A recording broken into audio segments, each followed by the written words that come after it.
What's up, my friends? How's it going today? Carpo is my name for those who don't already know this. Um, I always have to say this is Carpo for some reason.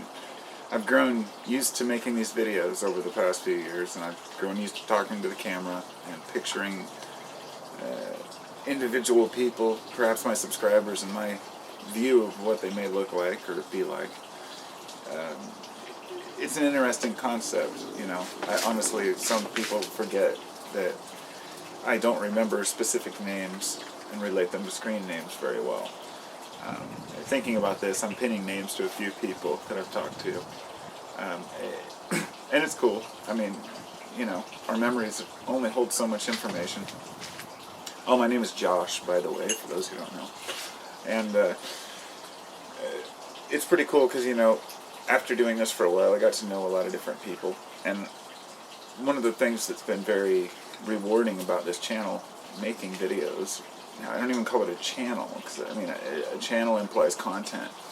And even though I make videos every day, I don't make them for the sake of keeping the channel going or keeping it alive. It's just an awesome way for me to document my thoughts. And I love going back to some of the thoughts that I had, you know, a couple of years ago. And at first I could go back a few months. Now I can go back several years and really look at some interesting things. Where I was at certain points in my life. And it helps me grow. But this time I came out here, I brought this little ice-cold glass of Jägermeister with me, out of the freezer, of course. It's a rare treat, I just forgot I had it in there. And I was going to talk for a minute about the comfort of community and being... There's a lot of people out there who don't have that community. A lot of people who don't have love. A lot of people who don't have acceptance. There are a lot of folks who want everybody to accept them and have no sorrow for anything they do that's bad. They don't have any remorse. They don't have any real empathy for other people. They just assume everyone should just accept them the way they are, even when they're a complete douchebag. And let's be honest, there's a lot of shitheads out there. I mean, I don't like to sugarcoat it and say, oh, some people are just sad. There's a lot of really real assholes out there. Men and women, you know. It's not exclusive. And I think when we deal with enough of those people, I think it's a good thing in the sense that it gives us perspective on our own lives. It shows us what not to do. I've had people ask me questions like, hey man, what do you think the world would be like if, you know, if we got rid of war and everyone was just kind to one another and just got rid of, you know, hate. And like, it was just, then we'd find something else that was considered hate. Something else that was considered negative or bad. It's all a perspective, a pendulum swing. I don't believe in a utopia. I believe in a personal utopia that each person has to see. And I've also had people ask me, hey, do you think that we should abolish money? You know, what would it be like if we got rid of all the money? And I've really thought about this a lot because in the past, I wanted to know a lot about how the money system worked, and I got this book from my mom, actually.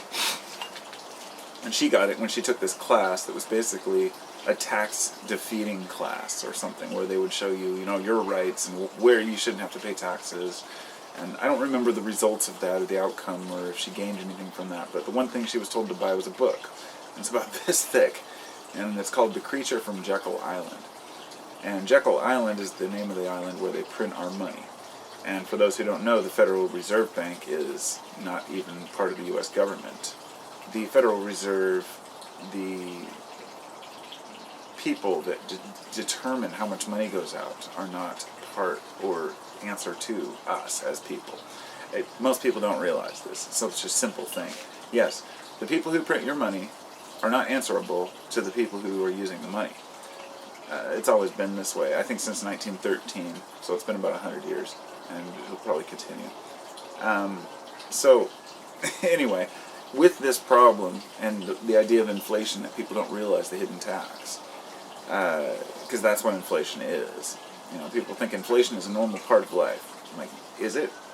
Can you tell me what inflation is then? No, inflation is devaluation of money through overprinting or flooding the market. Your dollar was devalued when you bailed out the banks in 2008, okay? When the economy crashed, we bailed out the banks, okay, the people. By bailing out the banks, we were flooding the economy with our own money on top of the money that was being printed, what they call quantitative easing. And I know I'm getting completely into something else here from what I talked about, but it's all part of the video, right? Quantitative easing was putting money back into the economy slowly. That's why they call it easing. They put out trillions of dollars. And what it did was it devalued your dollar. By saying they're helping people, it ended up devaluing the dollar. So this is all coming back to the discussion that I'd had with people who have told me that we should abolish money. I guess what I'm saying is that I know what's going on with money. I'm not a fool. That said, money, and the reason we use money, is a method of energy exchange, okay? And it's a communal aspect. It's a trust factor. And when you look at it differently, you see that even though there are corruptions within the monetary system, that money itself is neutral. But it's not even neutral. Money itself is good. When they say money is the root of all evil, what you're saying is that man's work is the root of all evil. Because for an little history lesson, you go back in time, and the idea was that you harvested your potatoes. Your neighbor needed some potatoes. In the spring, he was going to help you build a cottage. So he wrote a little note saying, I promise to build your cottage in the spring for your potatoes now. This is a promissory note. That promissory note from the banks soon became the dollar bill, or money. So money is a method of exchange, nothing more. And my dog's being annoying over here. Hey. Money's a method of exchange, but it's something that we... it's something that we don't consider good or bad. It's not something that's evil. It's not something that's... I don't know. I guess what I'm trying to say is that money itself is not a bad thing or a good thing. It's a neutral thing and a method of exchange. So, if we were to abolish money altogether, we would have to start over with basic trade. And people say we could go back to the barter system. And I say, you know, this is a cyclical thing. Mankind was founded, I should say, society was founded on the barter system. You had something somebody wanted, some meat. Ooh. They had a skin. You trade them meat for the skin. You know that this was going on. You know that people were trading and making deals. And eventually, you know, like the Native Americans had wampum. There were various methods of trade. And when you look at the South Pacific and the method of trades that they would use, they'd use things like shells that weren't even rare. Now this is where it gets interesting, is because some of these shells were easy to find. Some places would use shells that were from very far away and difficult to attain, but the shells themselves were worthless. So it was based on a system of trust, in a way. And this is kind of what happened with our economy. It was based on a system of promissory notes and trust. But we tried to get away from this trade because we couldn't barter readily enough to make this society work. So today there's no way to abolish the monetary system. There's no way to get away from it. You can't. But on the other side of that, how do I put it? Humans are heading for some hard times, okay? However you look at it, no matter how positive of a spin you want to put on the future of mankind, we're going to go through some shit in the next century. Sea levels, guaranteed, they say, will rise by the end of the century 6 feet, okay, worldwide. At least 6 feet, okay? Now, 6 feet puts Miami underwater. Where are all these people going to go in Miami? And where are people going to go further up? In other places, too. In the coastal towns, which make up a majority of the world, they're going to be gradually moving inland. Now, so you might think that gradually the water will creep up. Well, every time it does, it's exponentially causing more problems as more and more people need residence inland. And I know this may seem like, something that's tomorrow or way down the road, but it's really not. It's from the time when I was young and I read the Jekyll Island thing, I was also into conspiracies, and I was really into the doomsday type thing. And I never thought that I was going to die. I thought the world's going to go to shit and I'm going to survive. So I became what you might call, I guess, a prepper. And I got ready. I got mentally and physically prepared. And once that was taken care of, I let it go. Years have passed, and now I just say, well, I got some dried food, I've got a few things that I might need, but I understood that mental preparation was the key for any disaster. But anyhow, of all the things that could happen besides sea level rise, we're talking about air pollution, the possibility of war, poverty, and I'm not trying to be negative, I'm making a point here. We have disease and famine, the potential for an epidemic, a repeat of the pandemic of 1918 and the influenza. We have so many more diseases now that could kill us that, everybody goes ballistic when you hear something about, the Zika virus or I can't even remember, Ebola. Remember a few years ago, all these videos came up on YouTube about how the world's going to end from Ebola? It's because the people who are obsessed with the end of the world, and I was one of them, so I know this, look for any sign to fit the pattern of what they want to see happen. And it's because it's a subconscious, secret desire to see things fall apart, because most of the people who are really into doomsday, doomsayers, if you will, most of them have relatively unhappy lives, as far as maybe they're not making enough money, maybe they don't have a family, maybe they don't have anyone who they can rely on to see that people really are good, because many of them are also think that people deserve it, and I'm not saying all doomers are like this, but it seems to be kind of an epidemic of like hoping that something will happen. And the reality is something will happen, but nobody can say what it will be, so nobody can prepare for it. So what do? Nothing. You live your life as best you can. You try to be positive. You try to build community. You try to meet people. You try to get to know folks. And you try to remember that we're all just human. We're all just doing what we can. It's very easy to forget that. I mean, it's such a serious thing to me. It's like people just don't care, And sometimes it seems like nobody cares about you as an individual, so you feel like the whole world's bad. Maybe your wife left you, maybe your husband left you, maybe you lost a child, maybe you lost a job, maybe you lost your mind, whatever it may be. The human condition is very fragile, and it amazes me that we wake up every day and that we're able to function after having a night of crazy wild dreams in some other land in our brain, and then wake up into this reality and to function all day. And in that morning time, in that first hour when you wake up, I should say the first minute, everything comes to mind, all the things you need to do with your life, all the things you should have done, or I need to fix this and get this taken care of. I've got bad teeth right now. My toilet's sitting there in my bathtub because my kid stuck a ball down it and I haven't replaced it yet. And all these stupid things that build up in our lives. And to be able to have the ability to laugh it off, is important. I know some people may think that, I've had people say, oh, you must have it easy. Bullshit. I do not have it easy. I will tell you that right now.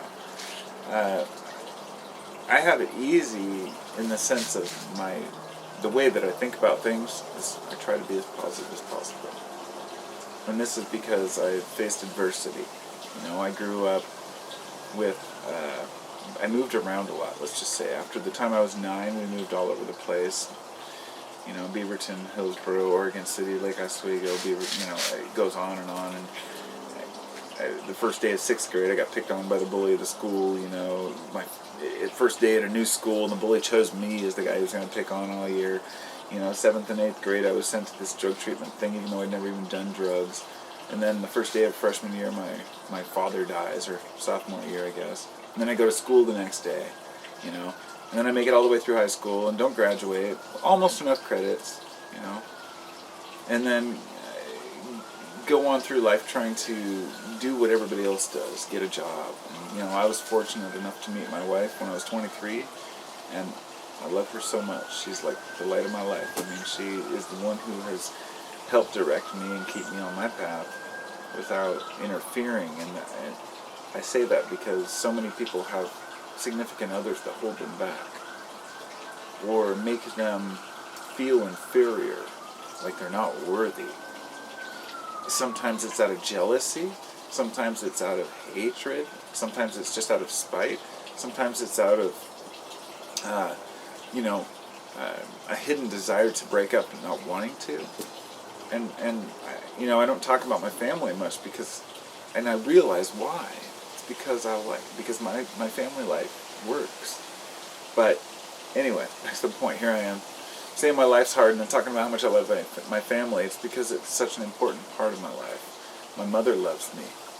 My wife loves me. My kids love me. But let me tell you, there are some rough times. You know, we all have them.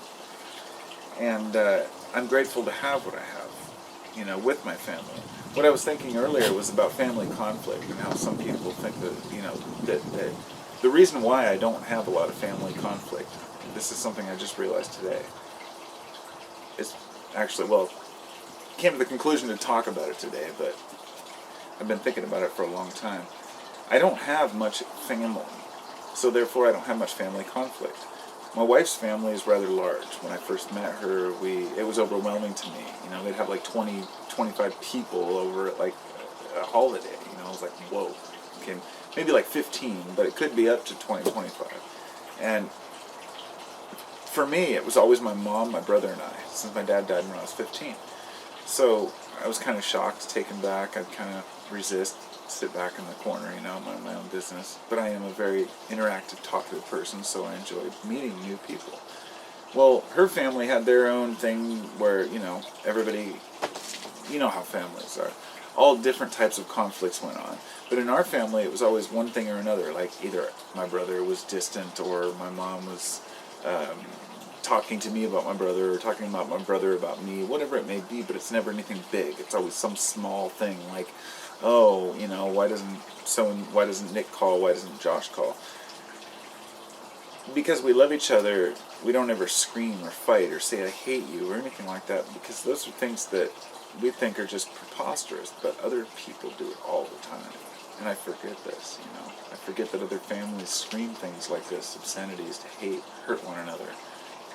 And it's sad. It's sad that people have to endure that. It's sad that people have to have others tell them they're lesser. I have friends. I mean, I know people whose wives and husbands treat them like shit and make them feel like they're not worthy. Very intelligent people who are fully capable of doing anything with their lives, but they don't have the one thing that they really need. Support. Something we all need. Which brings me full circle to the beginning of this video. When I talked about thank you, you know, to my subs, the people that I don't know but I know. You know, it may sound cheesy, but I care about all of you.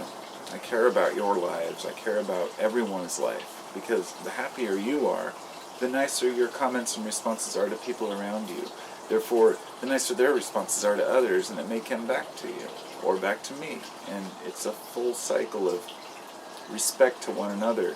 And if you grow up in an environment where your parents are treating you bad, you're likely to treat your children bad, thinking that's what's normal, but it's not. And, you know, I have a lot of empathy for people who suffer, but at the same time, I have very little patience for people who are shitbags. And maybe that's the perfect contrast right there. Maybe that's why I have so little patience for people who are assholes, is because I know that so many people really are trying and making an effort. There are people out there who work their asses off, you know, to try to get, let's say, a visa to come to the U.S. because they want to work. They love the American way. They think it's great. Let's say it's a Muslim. They move here and they decide they want to live a great life with their family, still practice their religion, but maybe their version of Islam is much more tolerant than, let's say, the extremist view. Just like Christianity varies, so does Islam. And, you know, they've been here, they built a business, they paid their taxes, and then some event happens and they get beaten down or killed because people say, go back to your own country. You know, there's some fucking hillbilly flying his Confederate flag. And, you know, those are the things that make people go, you know. But in the image of the media, it may just be like, oh, a Muslim was beaten down, and a lot of people may say, oh, right on, you know, we got another one out of here. I lived through 9/11, okay? Through the time, I'm sorry, that's bad wording. 9/11 was a time when we all worked together to be a better country and better people. I remember the morning I woke up to go to work, and I looked at the news, and I couldn't believe what had happened. It just shocked me. I was 23, 24. It was about the time in my life where I was in my peak of youth, you know, just like, what the hell happened? And I remember putting an American flag that was my grandfather's from his funeral, mounting it on like a pole and flying it behind my buddy's pickup. And that was important to us, you know, to show that we were strong Americans and we were standing together. What the hell ever happened to that, you know? It faded with time, and that's because our sense of community faded, and we need to get that back. You know, with this whole Trump thing going on, it's become overwhelmingly chaotic in the arena of politics, and I've got to say that, you know, people really need to step out and realize that intolerance is not going to win the day, that trying to be tough on things is not going to win the day, and trying to intimidate or beat people up is not going to win the day.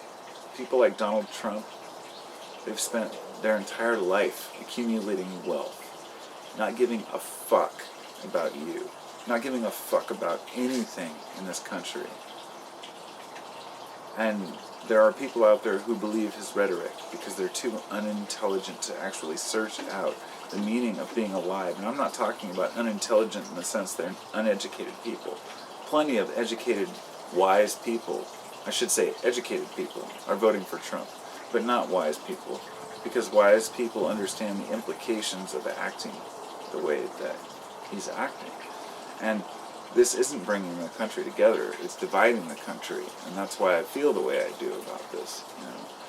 So, you know, to each his own, I guess, though. But I guess I should end this video because it's getting quite long and I've rambled on a lot about various topics and different things, but I love doing it. It's what I do, so deal with it, right?